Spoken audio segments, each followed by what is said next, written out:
अमरावती शहर गुन्हे शाखेनं ऑनलाईन चक्री जुगाराविरोधात मोठी कारवाई करत दोघांना ताब्यात घेतलं। यशोदानगर परिसरातील एका दुकानात सुरू असलेल्या ऑनलाईन जुगार अड्ड्यावर धाड टाकून पोलिसांनी 14,380 रुपयांचा मुद्देमाल जप्त केला। पोलीस आयुक्त राकेश ओला यांच्या निर्देशानुसार अमरावती शहरात अवैध व्यवसायांविरोधात विशेष मोहीम सुरू आहे। त्याच अंतर्गत गुन्हे शाखेचे पोलीस निरीक्षक अतुल वर यांच्या पथकाला यशोदानगर क्रमांक 1 येथील एका दुकानात ऑनलाईन चक्री जुगार सुरू असल्याची गोपनीय माहिती मिळाली। या माहितीच्या आधारे पोलिसांनी पाताल वंशी डेली नीड्स या दुकानावर धाड टाकली।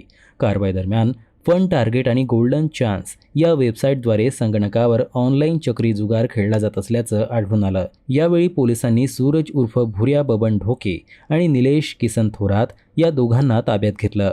आरोपीकडून रोख रक्कम आणि ऑनलाईन जुगारासाठी वापरण्यात येणारे साहित्य असा एकूण 14,380 रुपयांचा मुद्देमाल जप्त करण्यात आला। या प्रकरणी फ्रेझरपुरा पोलीस ठाण्यात महाराष्ट्र जुगार प्रतिबंधक कायद्यानुसार कलम 4 आणि 5 अन्वये गुन्हा दाखल करण्यात आला असून पुढील तपास सुरू आहे।